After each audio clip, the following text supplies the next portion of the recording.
Masalah perdata harus diselesaikan secara perdata. Apabila terjadi pelanggaran perdata, maka sanksinya adalah sanksi perdata.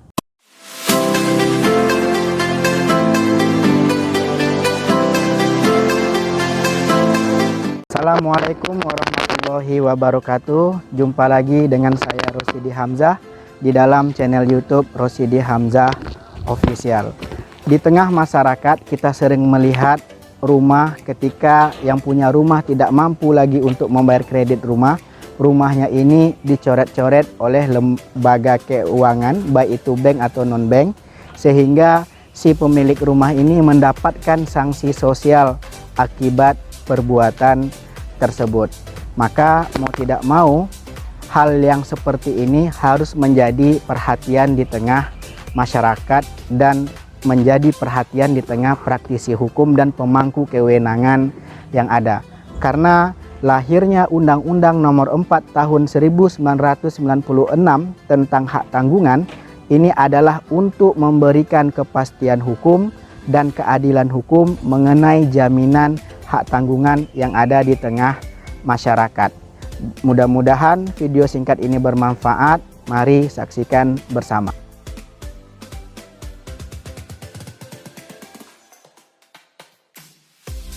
Rumah merupakan kebutuhan pokok bagi setiap orang. Dari rumah kita memulai kehidupan, dari rumah kita merancang kehidupan untuk kedepannya, dan dari rumah juga lah kita bisa melihat status sosial dari seseorang.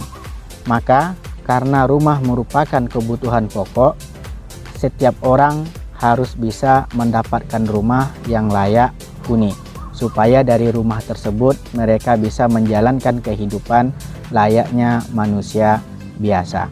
Di tengah masyarakat untuk mendapatkan rumah, biasanya masyarakat membeli rumah itu secara cash, dan banyak juga masyarakat yang membeli rumah ini secara kredit. Jika masyarakat membeli rumah secara kredit, biasanya bank atau lembaga pembiayaan lainnya akan menyiapkan dana untuk masyarakat yang memerlukan uang apabila masyarakat ini membeli rumah secara kredit. Untuk memberikan kepastian hukum terhadap jaminan terhadap rumah, apabila rumah ini dijadikan jaminan hutang, maka diaturlah di dalam Undang-Undang Nomor 4 Tahun 1996 tentang hak tanggungan, yang mana tujuan dari adanya undang-undang ini adalah untuk memberikan kepastian hukum dan keadilan hukum di dalam pelaksanaan jaminan tersebut.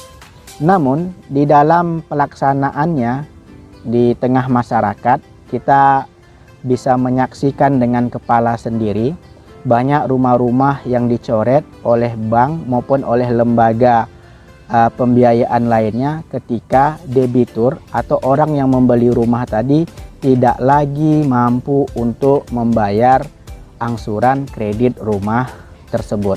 Jadi biasanya ada tulisan rumah ini di bawah pengawasan bank ini. Rumah ini akan segera dilelang. Rumah ini di bawah pengawasan bank ini. Biasanya bentuk coretan-coretan tersebut dicoret dengan warna yang sangat mencolok. Kemudian letaknya biasanya di tempat-tempat tertentu yang bisa dilihat oleh banyak orang.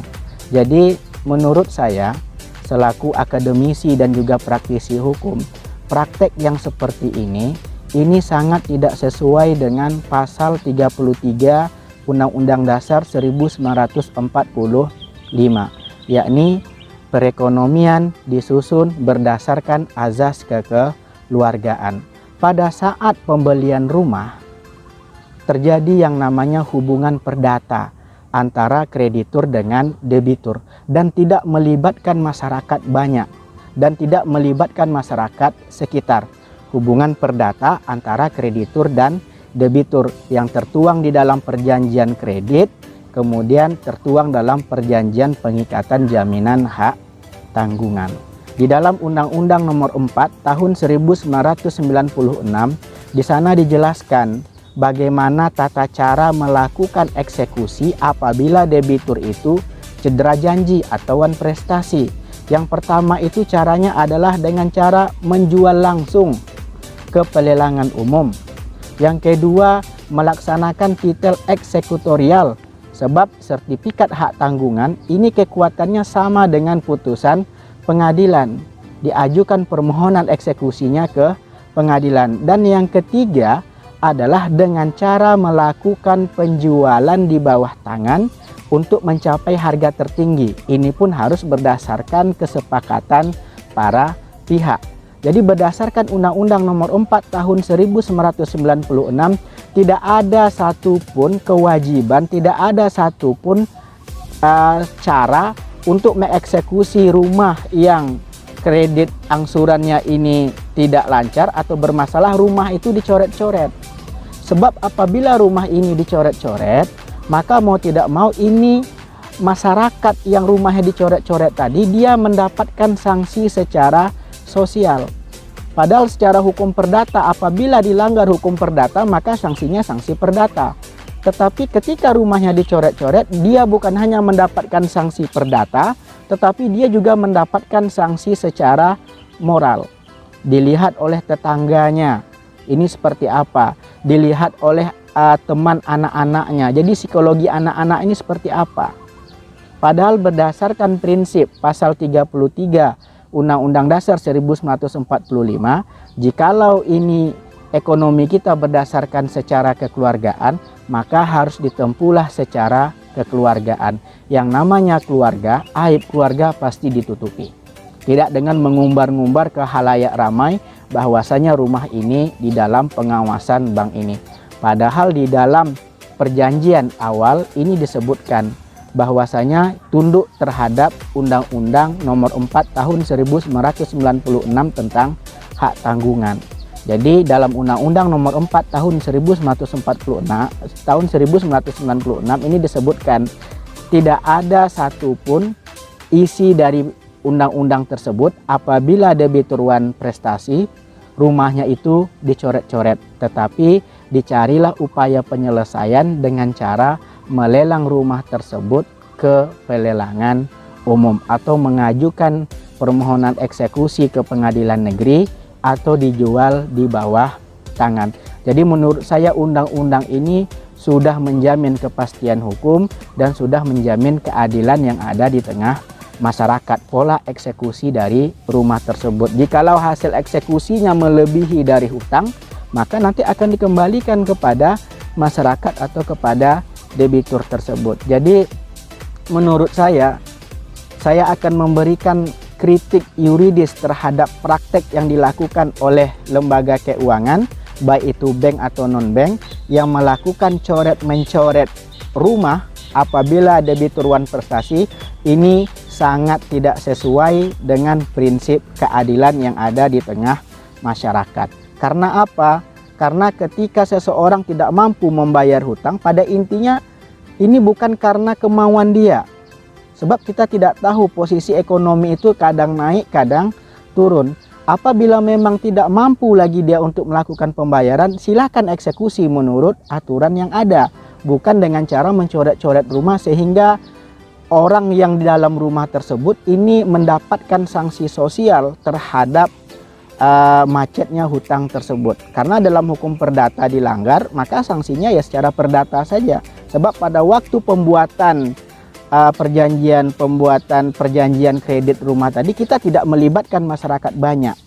Tetapi mengapa kok ketika kreditnya macet seolah-olah masyarakat harus diberitahu bahwasanya si yang punya rumah ini telah mengalami kredit macet atau tak mampu dia untuk membayar hutang. Sudahlah dia mendapatkan sanksi secara perdata, ditambah pula lagi sanksi secara sosial. Ini merupakan kritik yuridis terhadap praktek yang ada di lapangan. Dan melalui kesempatan ini saya pun menghimbau kepada otoritas jasa keuangan untuk melaksanakan penertiban terhadap praktek coret-mencoret rumah apabila debiturnya tidak mampu lagi untuk melakukan pembayaran angsuran kredit rumah tersebut. Apabila rumah tersebut jaminannya hak tanggungan, maka ikuti proses beracara eksekusi yang ada di dalam Undang-Undang Nomor 4 Tahun 1996 tentang hak tanggungan.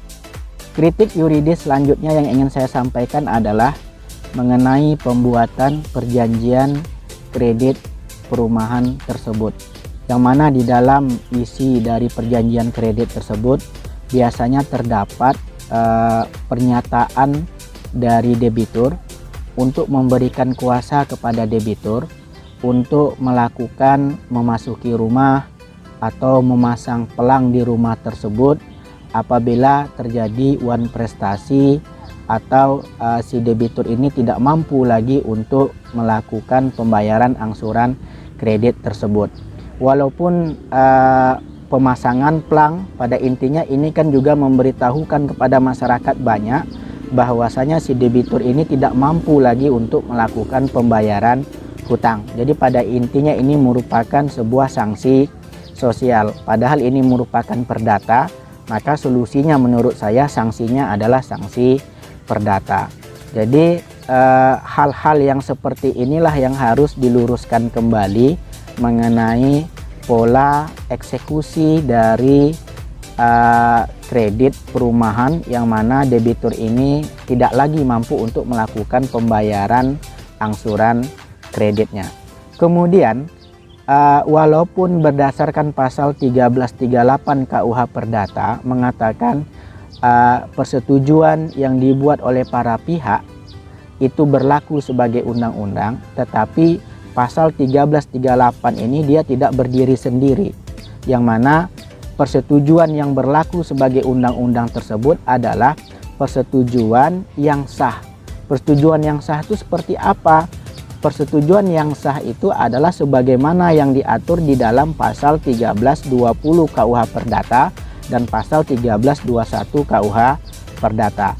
Perjanjian yang sah itu adalah adanya kesepakatan di antara para pihak, kemudian cakap para pihak tersebut. Yang ketiga adalah adanya hal tertentu, dan yang keempat adalah sebab yang halal. Maka sebab yang halal inilah yang harus diperhatikan di dalam membuat perjanjian kredit tersebut. Sebab yang halal di sini maksudnya adalah isi dari perjanjian tersebut tidak bertentangan dengan peraturan perundang-undangan, kemudian tidak bertentangan dengan kebiasaan, dan tidak bertentangan dengan ketertiban umum. Hal ini diatur di dalam pasal 1337 KUH Perdata.